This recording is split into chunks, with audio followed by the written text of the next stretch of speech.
ਖਾਨ ਸਾਹਿਬ ਇੱਕ ਗੱਲ ਪੁੱਛਾਂ, ਸੱਚੀ ਸੱਚੀ ਦੱਸਣਾ। ਫਰਜ਼ ਕਰੋ ਖੁਦਾ ਨਾ ਖਾਸਤਾ ਤੁਸੀਂ 5 ਸਾਲ ਪੂਰੇ ਕਰ ਜਾਂਦੇ ਜੇ ਤੇ ਇਸ ਕੌਮ ਦਾ ਕੀ ਬਣੇਗਾ? ये कौम मर जाएगी।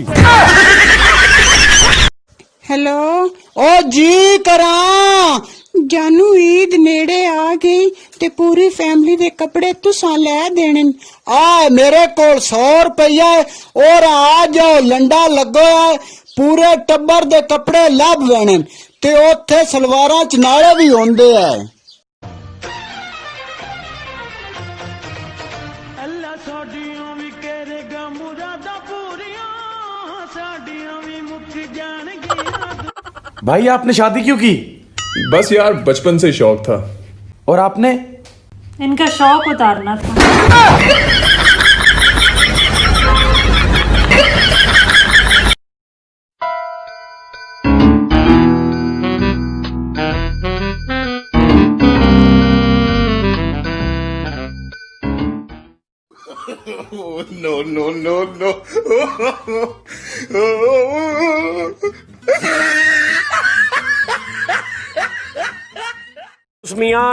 ਮੀਆਂ ਕੰਜੂਸ ਤੇ ਬੀਵੀ ਬਿਮਾਰ ਆ ਤੇ ਬੰਦਾ ਕੰਜੂਸ ਆ। ਉਹ ਕਹਿ ਰਹੀ ਮੈਨੂੰ ਦਵਾਈ ਲਿਆ ਕੇ ਦੇ ਤੇ ਉਹ ਕੰਜੂਸ ਆ। ਉਹ ਕੰਜੂਸ ਆ ਕਹਿੰਦਾ ਮੈਂ ਟੈਸਟ ਨਹੀਂ ਕਰਾਣੇ, ਦਵਾਈ ਨਹੀਂ ਲਿਆ ਕੇ ਦੇਣੀ, ਸਿਰਫ ਪੈਨਾਡੋਲ ਗੋਲੀਆਂ ਖਾਓ। ਕਹਿੰਦੀ ਮੈਂ ਪੈਨਾਡੋਲ ਨਹੀਂ ਖਾਣੀ ਹੈ। ਇੱਥੇ ਤੁਸੀਂ ਗਾਣਾ ਲਿਖਿਆ, ਐ ਫੜੋ ਬਿਸਮਿਲ੍ਲਾ ਕਰੋ, ਸੁਣਾਓ। ਹੁਣ ਮੀਆਂ ਬੀਵੀ ਦਾ ਹੈ ਤੇ ਬੀਵੀ ਸ਼ੁਰੂ ਕਰ ਰਹੀ ਹੈ। ਓਕੇ ਪਹਿਲੇ ਬੀਵੀ ਕਹਿ ਰਹੀ ਓਕੇ। ਤੂੰ ਲਿਆ ਦੇ ਮੈਨੂੰ ਕੈਪਸੂਲ ਖੰਗ ਦੇ ਤੈਨੂੰ ਕਹਿੰਦੀ ਆ ਮੈਂ ਰੋਜ਼ ਖੰਗ ਕੇ ਹਾਂ। ਤੂੰ ਲਿਆ ਦੇ ਮੈਨੂੰ ਕੈਪਸੂਲ ਖੰਗ ਦੇ ਤੈਨੂੰ ਕਹਿੰਦੀ ਆ ਮੈਂ ਰੋਜ਼ ਖੰਗ ਕੇ। ਮੰਨ ਜਾਵੇ ਤੂੰ ਮੇਰੇ ਟੈਸਟ ਕਰਾ ਦੇ, ਮੰਨ ਜਾਵੇ ਤੂੰ ਮੈਨੂੰ ਦਵਾਈ ਲਿਆ ਦੇ। ਰਿਕਵੈਸਟਾਂ ਪਾਈਆਂ ਵੇ ਪੈਨਾਡੋਲ ਗੋਲੀਆਂ ਵੇ ਨਿਖਾਣੀਆਂ ਮੈਂ ਪੈਨਾਡੋਲ ਗੋਲੀਆਂ ਵੇ ਪੈਨਾਡੋਲ ਗੋਲੀਆਂ ਨਿਖਾਣੀਆਂ ਮੈਂ ਪੈਨਾਡੋਲ ਗੋਲੀਆਂ। ਮੰਨ ਜਾਵੇ ਤੂੰ ਮੇਰੇ ਟੈਸਟ ਕਰਾ ਦੇ, ਮੰਨ ਜਾਵੇ ਤੂੰ ਮੈਨੂੰ ਦਵਾਈ ਲਿਆ ਦੇ। ਰਿਕਵੈਸਟਾਂ ਪਾਈਆਂ ਵੇ ਪੈਨਾਡੋਲ ਗੋਲੀਆਂ ਵੇ ਨਿਖਾਣੀਆਂ ਮੈਂ ਪੈਨਾਡੋਲ ਗੋਲੀਆਂ ਵੇ। ਵਾਹ ਵਾਹ ਵਾਹ। ਉਹ ਗੁੰਮੀਆਂ ਕੀ ਕਹਿ ਰਿਹਾ? ਇੰਨੇ ਨਖਰੇ ਨਾ ਕਰ ਬੇਬੀ, ਖਾ ਲੈ ਪੈਨਾਡੋਲ ਤੂੰ ਗੋਲੀ, ਖਾ ਪਕਾ ਕੇ ਖਿਚੜੀ ਰੋਟੀ ਤੇਰੇ ਲਈ ਨਹੀਂ ਪਕਣੀ। ਉਹ ਮੈਨੂੰ ਚੜਿਆ ਬੁਖਾਰ ਯਾਰ ਮੈਂ ਚੱਕਰਾਂ ਦੇ ਨਾਲ ਅੱਜ ਡਿੱਗਦੀ ਫਿਰਾਂ, ਮੈਂ ਸਾਰਾ ਦਿਨ ਡਿੱਗਦੀ ਫਿਰਾਂ। ਉਹ ਹੋਇਆ ਖਾਂਸੀ ਦੇ ਨਾਲ ਅੱਜ ਮੇਰਾ ਬੁਰਾ ਹਾਲ ਅੱਜ ਡਿੱਗਦੀ ਫਿਰਾਂ, ਮੈਂ ਸਾਰਾ ਦਿਨ ਡਿੱਗਦੀ ਫਿਰਾਂ। ਮੰਨ ਜਾਵੇ ਤੂੰ ਮੇਰੇ ਐਕਸਰੇ ਕਰਾ ਦੇ, ਮੰਨ ਜਾਵੇ ਤੂੰ ਅਲਟਰਾਸਾਊਂਡ ਕਰਾ ਦੇ। ਰਿਕਵੈਸਟਾਂ ਪਾਈਆਂ ਵੇ हाँ पैनाडोल गोलियां वे निखाणियां मैं पैनाडोल गोलियां वे। यार बहुत नशे में हम नहीं है ये समा नशीला है, पानी भी पीते हैं तो लगता है टकीला है, मुंडा शिकारा है सुबह घर जा।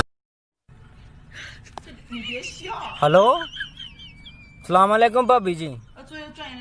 जा मेरे कोल ही है। किदा फोन दी रंभो भाभी दा फोन है तो ब्रांड पाया ओदी। ओ शेख साहब अकेले अकेले पार्टी हो रही है? हाँ जी आजो पिज्जा खा लो। यही तो देख के मैं आया हूँ, पिज्जा तो मैं खा के जाऊंगा, लेकिन शेख साहब मैं इधर बैठूं किधर? इस कुत्ती जुबान ते बैया जिन्ने तेन सुलह मारी है।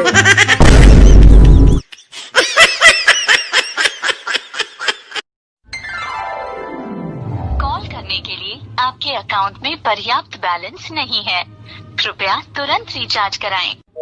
बस जाने मन तुमसे बात हो जाती है, यही काफी है मेरे लिए।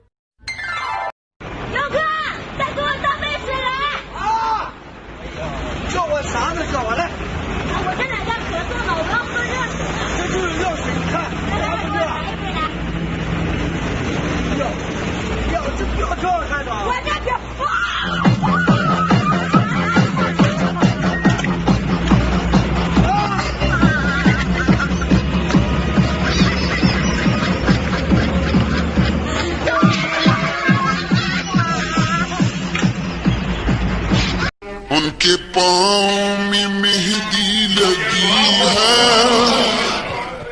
उनके पाँव में मेहंदी लगी है, आने जाने के काबिल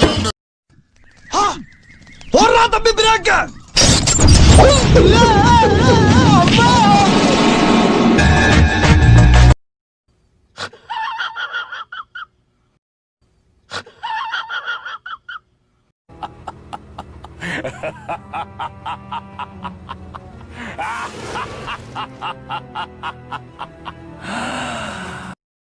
जी नाज़रीन अस्सलाम वालेकुम, मैं हूँ अज़र शहजाद। आप देख रहे हैं ASS TV खानेवाल। दोस्तों अगर हमारी वीडियो अच्छी लगे तो अपने दोस्तों को शेयर करें और हमारे चैनल को सब्सक्राइब करें, साथ घंटे के निशान को दबाना ना भूलें।